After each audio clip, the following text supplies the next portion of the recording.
Hello, my friends, Evolutionary Energy Arts family. This is like some of my favorite stuff and really fun. This one's a really exciting one. I love this stuff.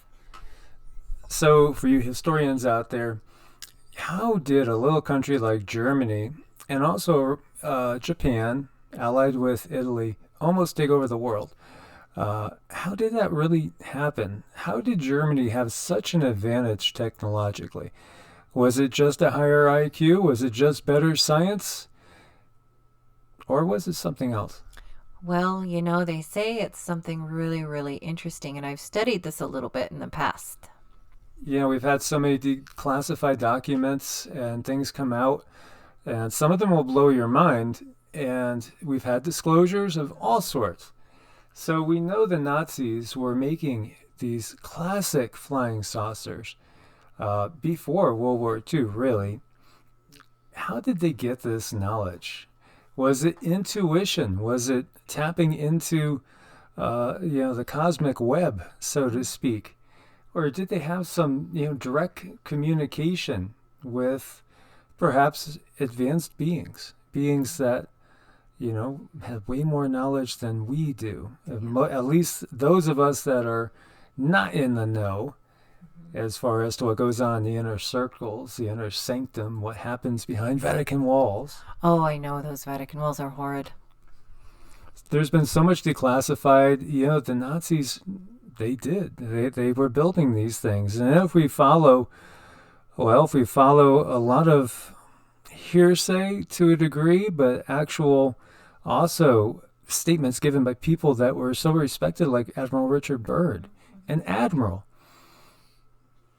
They had a lot more technology than they were letting on. They were also, Nazi Germany, the inner sanctum, when you get down to the core. These guys were so big into the occult.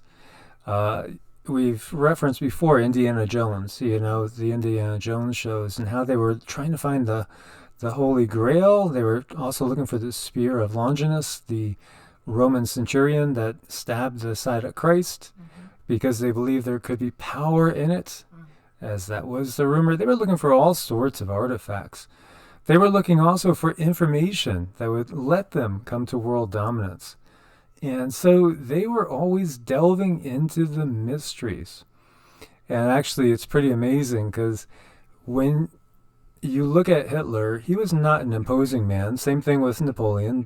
Both of them were relatively short. They wouldn't intimidate a fly, really, except for with their anger and their ability to control others and to rise, to bring up from within in other people these dark energies, these dark emotions. One of Hitler's inner core wrote in their diaries that very often the Fuhrer looked like a very, very frail, weak man.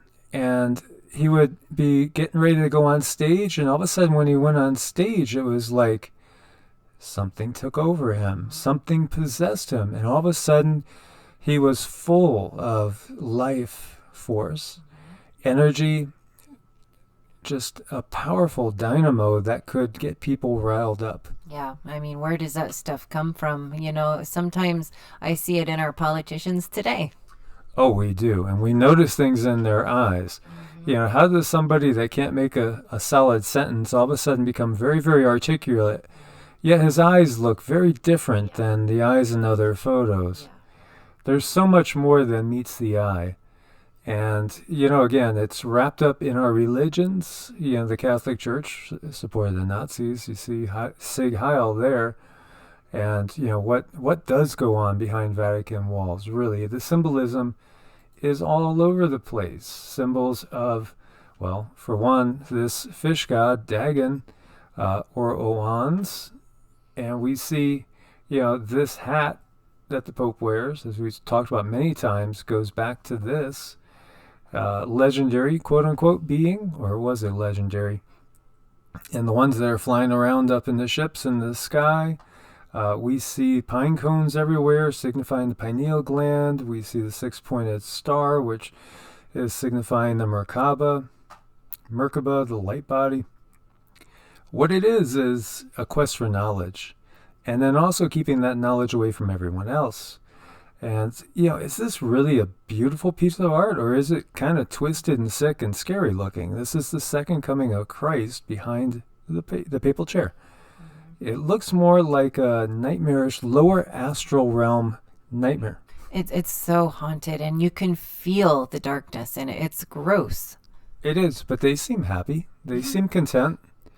And we see, like so many of our top politicians, really all of them are really under control. The ones that maybe buck the system, they become, legendary in so many ways, like JFK.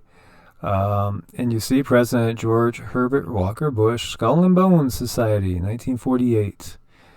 And, that is, again, another secret society, and they brag on the fact that they have the bones and skull of Geronimo.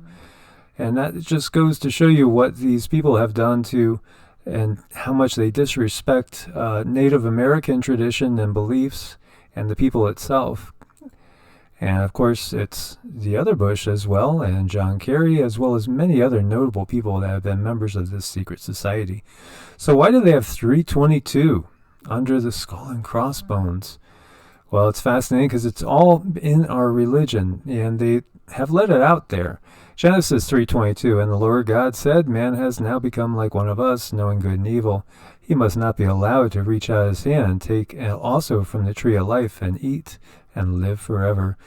And that's a reference again where we're talking about the Elohim, those, again, the beings that are a little bit more than human and seem to control the affairs of human, but very humanoid, and actually in some cases can mate with humans.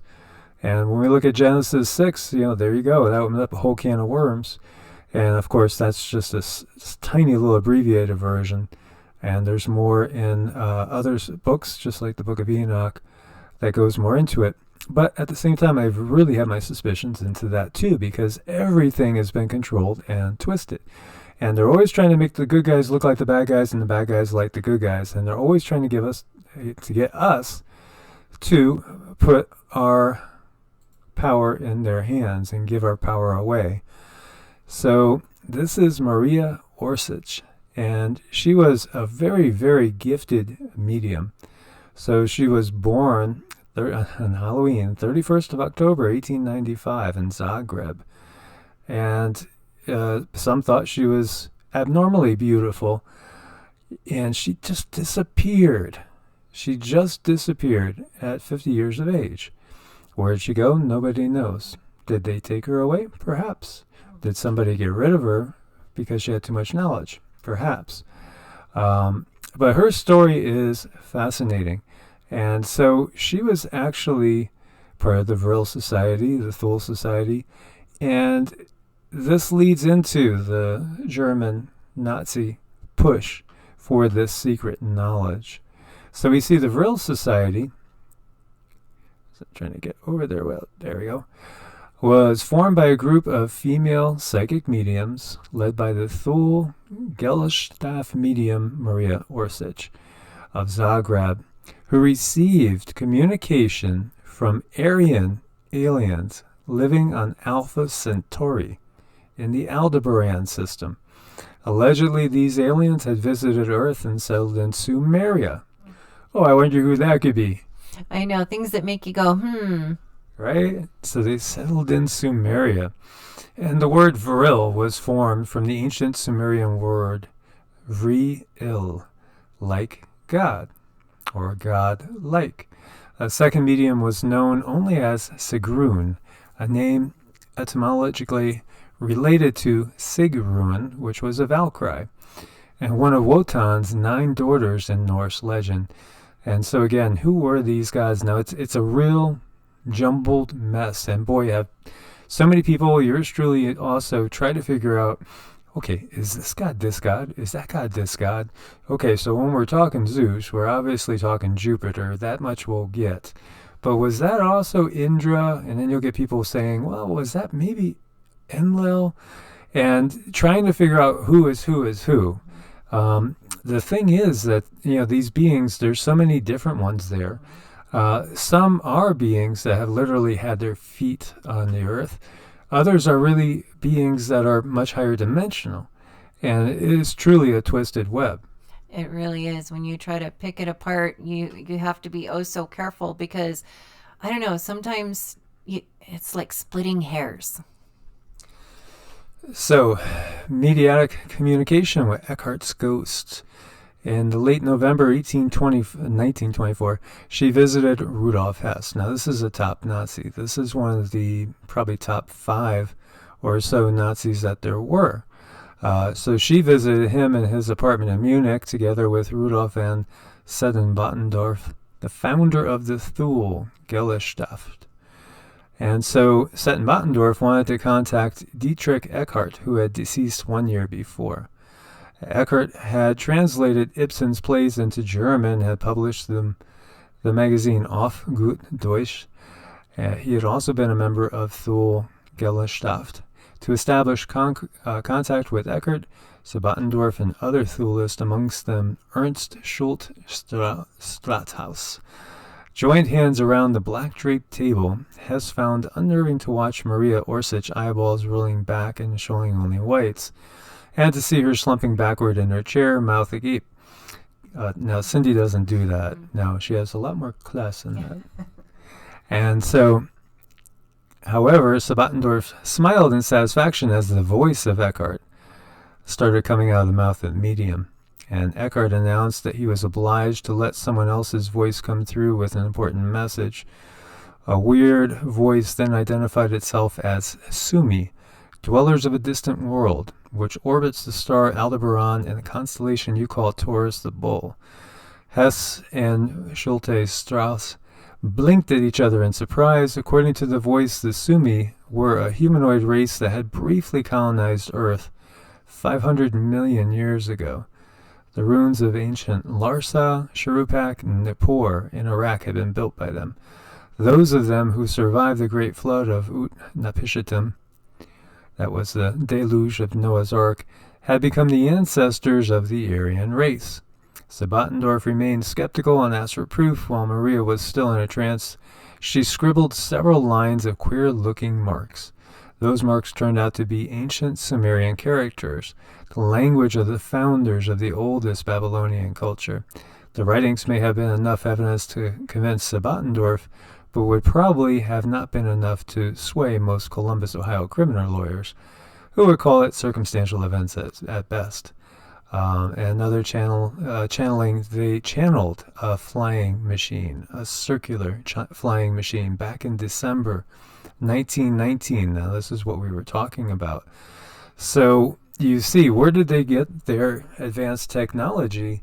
Nowadays, it's, I think, rather common knowledge that they were, basically getting it from these non-human beings, but still beings. They're not God, they're not the source of all, but they've been made and portrayed to be that.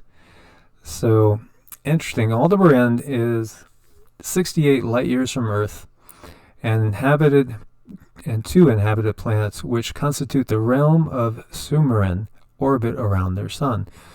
The inhabitants of this solar system are divided into masters, white god-like people, Aryans, and other different human races. These latter developed because of climatic changes on individual planets, and were the result of a degeneration of the godlike people. These mutants came to have a spiritual development inferior to the godlike people.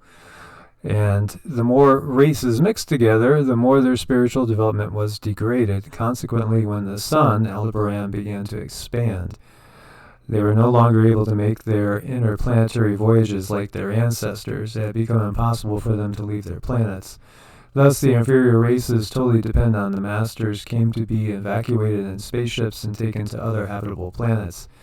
In spite of the differences, there was respect between these two races. They did not encroach upon each other's living space in contrast to the Earth. So you can see why, Hitler had that mindset of trying to create the perfect race. He's trying to recreate the original, quote-unquote, gods, the Annunaki, the Sumerian Anunnaki. And again, Anunnaki is a big term because it just means those who came down from the heavens, which there were many different races that came down from the heavens. But this particular ones, these were the ones that gave us so much of our system. They gave us the whole system we have today with 60 seconds in a minute, 60 minutes in an hour, everything like that. Why 6? Because supposedly they had 6 fingers. And everything was based on 6. 360 degrees in a full circle, right? So, interesting stuff. The race of masters, the white godlike people, had started to colonize other planets similar to Earth 500 million years ago. Following the expansion of the Aldebaran sun and the growing heat resulting from it, which made the planets uninhabitable, it was said they colonized the planet Malana, also called Maldek, Marduk, or Phaeton by the Russians. And some equate Marduk with Nibiru. In our solar system, which existed at that time between Mars and Jupiter, where the asteroids are found today. After that, Mars, of which the Great Pyramid cities and the well-known Martian face, photographed in 76 by the Viking probe, bear witness to the high level of development of its inhabitants. From there, in that era, it was assumed that the godlike people of Sumerian Aldebaran came to Earth for the first time. Old traces of a petrified shoe, about 500 million years old, with a trilobite petrified together and the sole of the shoe, bear witness to it. That primitive fish lived on Earth then and disappeared 400 million years ago. The Vril Society members thought that the Aldebaranians landed later on when the Earth became slowly more habitable in Mesopotamia, and that they formed the dominant caste of the Sumerians. These Aldebaranians were called the White God people. Moreover, the Vril telepaths received the following information. The Sumerian language was not only identical to that of the Aldebaranians, but also had tones similar to German, and the frequency of the two languages was almost identical. Pretty interesting stuff, don't you think? Oh my gosh, this is fascinating. I could just read this all day. So then we think about Admiral Byrd, because he had an encounter, and he was sent down after World War II to, basically get rid of the Nazi bases that were down in Antarctica, as so many Nazis had fled to South America and in Antarctica, and they were building bases, and this is where they were doing their real high-tech stuff. And he got his butt kicked and had to come limping back, and lost planes and lost people. So it was a pretty interesting thing. The other thing is the Hollow Earth thing. So Admiral Byrd came right out and basically said, there are ETs. He talked about the high technology that the Nazis had and the fact that the Earth is hollow. And there are so many legends of beings inside the Earth. And who's to say there still are not Aldebaranians inside the Earth? I totally believe in all of this stuff. It just makes sense to me. And Admiral Byrd, he put a lot of stuff on the line, and he was a very well decorated man, and he wrote all this stuff in detail, so it's pretty spectacular. And so, this is a famous depiction of that inner Earth and Agartha. And Agartha is very, very interesting as well. When we look at Lord Rama, from the Hindu tradition, and where does he come from, and where does he go back to? The inner Earth. That's where he is. He's in the inner Earth. And Rama was the last incarnation before we had, and this is incarnations of Vishnu, which is the preserving force. Then we have Krishna. And, it's interesting, too, the timing of Krishna's departure that we're going to look at as well. So, Agartha, the forbidden land and the mythical inner Earth, I guess goes into some more detail. I'll have all the links for you on Admiral Byrd, including, some old documents there. That's an old Nazi document. New Schwabenland, that was their outpost. Mm-hmm. Fascinating stuff. What's down there right now? If we only knew. So they say there's a central sun in the inside of the core. And, in reality, who's to say that, so many generations of beings have escaped the cataclysms that happen on the surface inside. And we have our own legends of that as well. And we see over here, this is an old clipping. This is the Battle of Los Angeles, which was pretty wild, as this is 1942, the war's on, and all of a sudden saucers are seen over Los Angeles. So was it the Nazis? Perhaps. Really, perhaps it was, because then, after World War II, we had Operation Paperclip, and we took them all. We took so many in, and Russia got some of the best scientists too, but we got a little bit more. The United States saying that. Then we have the Tibetan legends of Shambhala, and this is in the Buddhist tradition.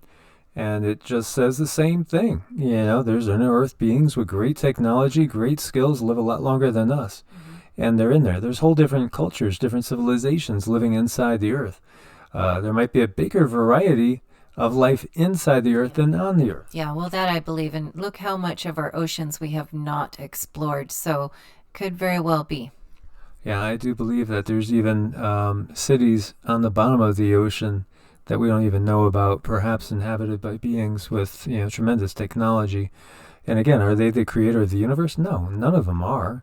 They're beings. They have higher technology. They understand the way the universe works perhaps a little bit better than most.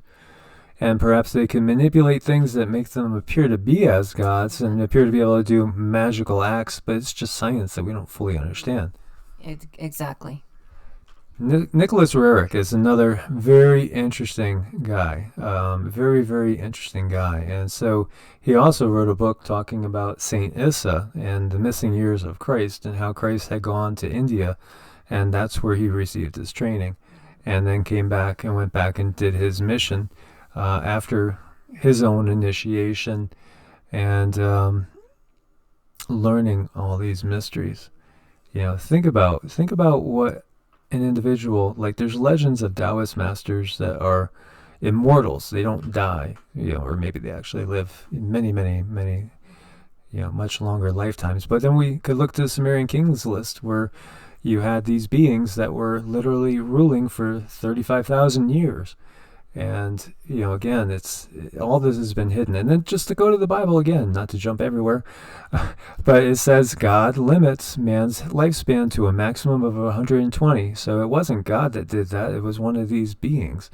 Whether Enki did it, Ningashita did it, at the bequest of Enlil, or somebody totally different, but that's what the legends are talking about.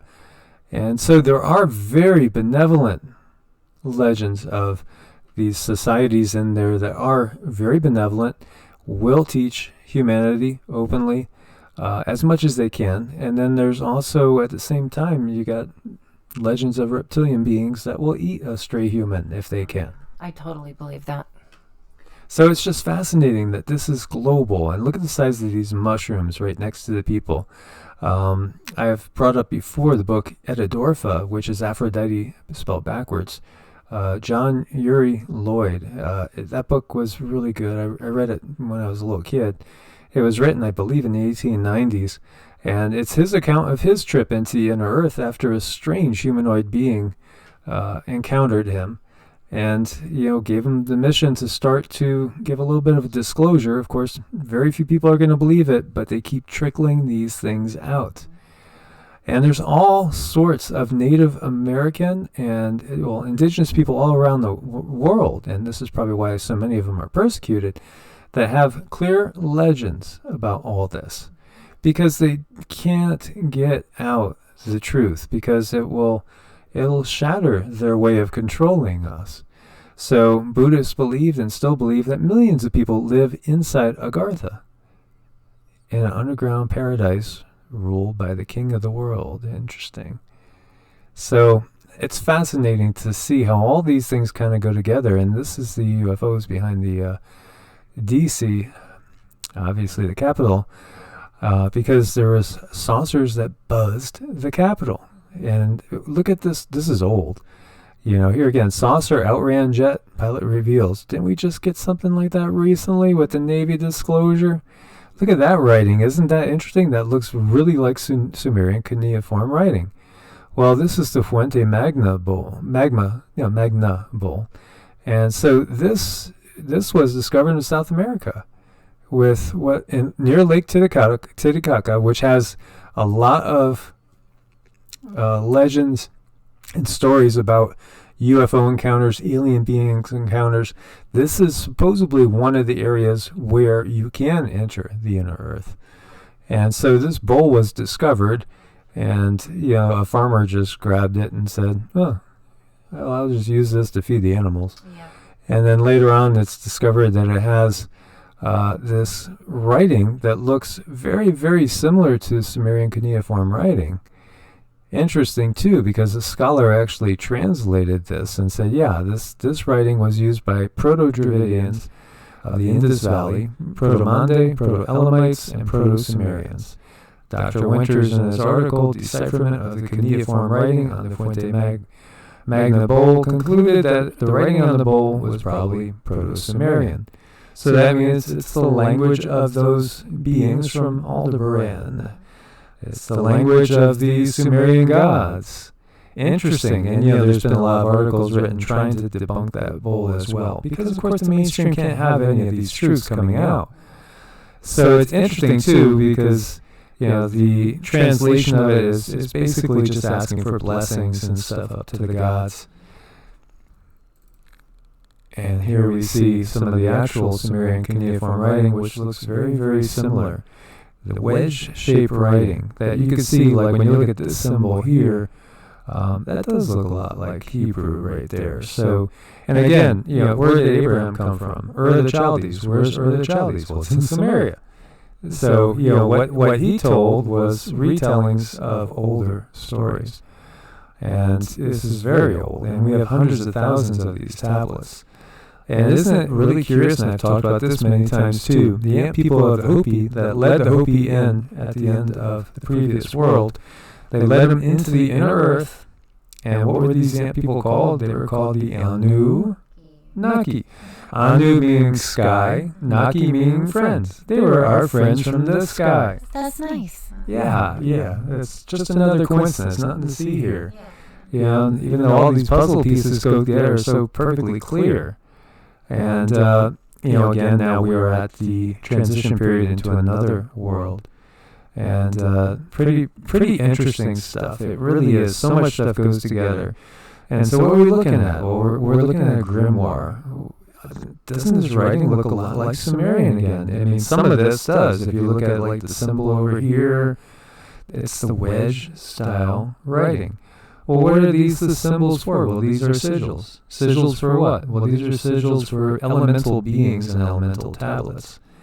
And it was interesting because I was testing Cindy. I was saying some words to her and saying, what do you get? Like if I said, ex carpe, and she's getting colors. And she didn't know what these things were at all. I didn't tell her.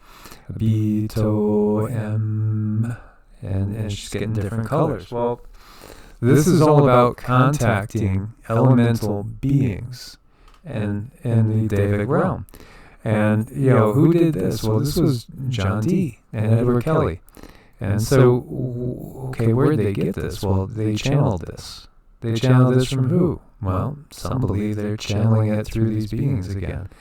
Now, there are some extraterrestrials that have given us big knowledge, and look to the Book of Enoch for that. But see, the Book of Enoch lumps them all together, which makes me very suspicious, because it names these different angels that came from the sky. An angel just is a term for a messenger.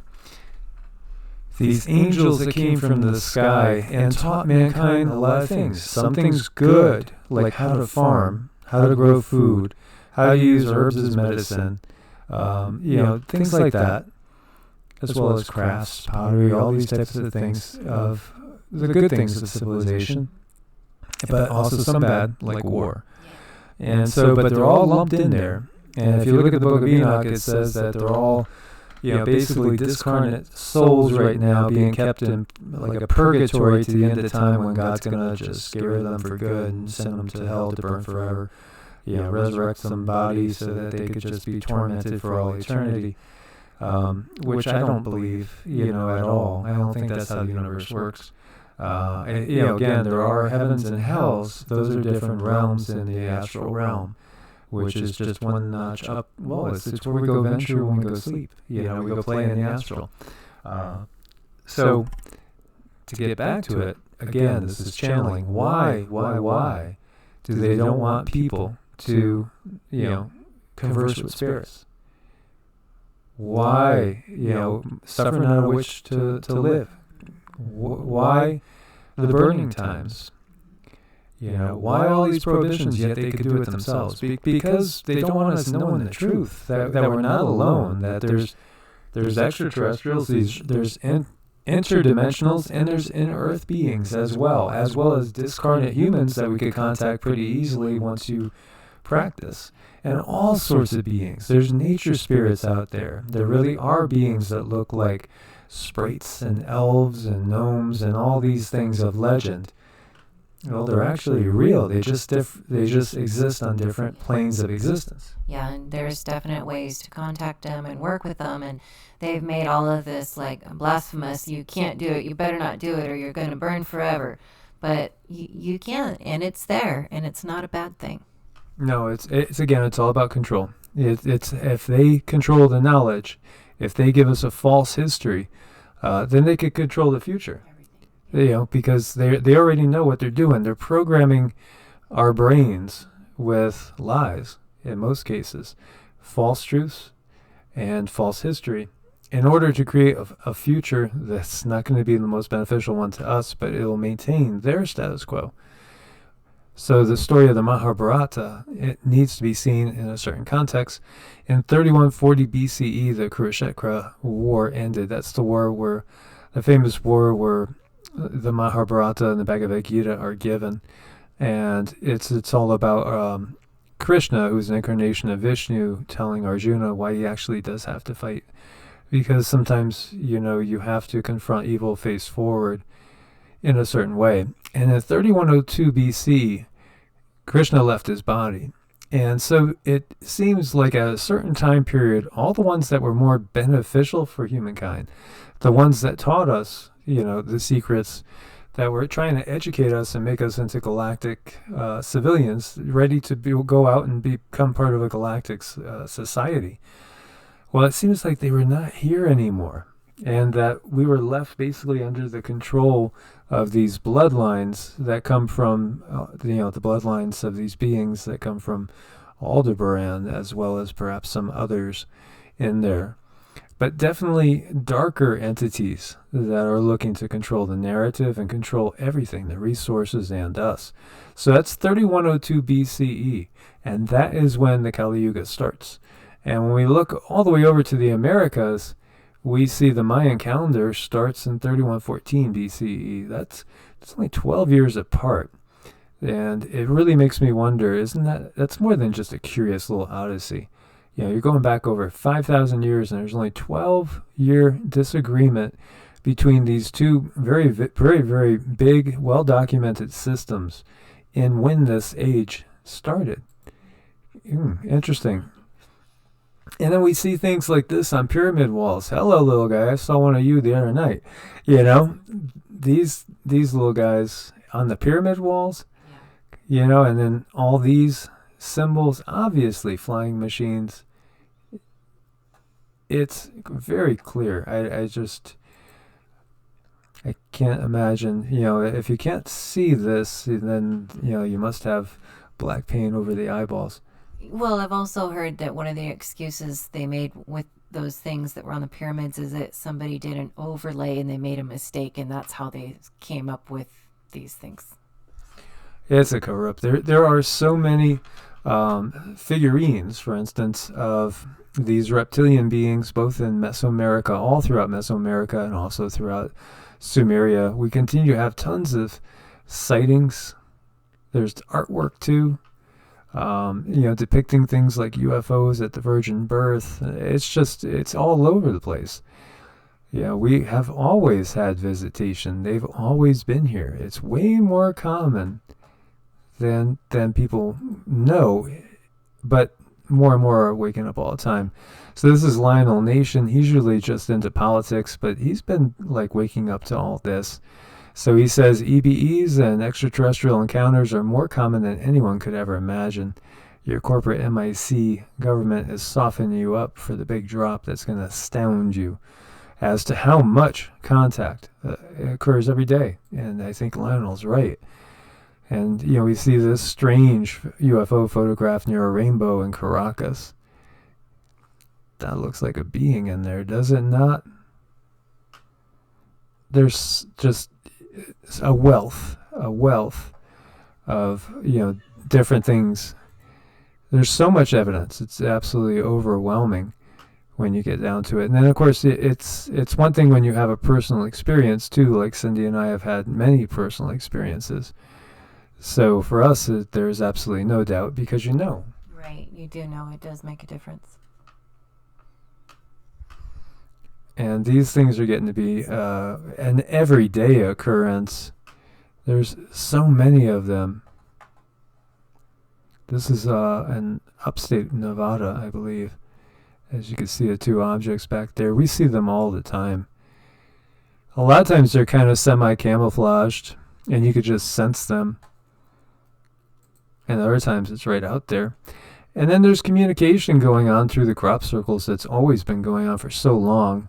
Yes, some of them are forged and fake, but some are legit. And little tiny orbs have been seen making these. So you have them using an orb technology to make these things so precise. And what are they giving us? They're giving us knowledge of how the universe works. And also, in some cases, they're warning us about things. And even Snowden, had info on aliens. Snowden bombshell, aliens helped Hitler. Yes, definitely. Yeah, there's so much out there to it. So, guys, I want to thank you for your support on Patreon and Ko-Fi. As always, keep your eyes to the skies, stay prepared, God bless, and namaste. Namaste.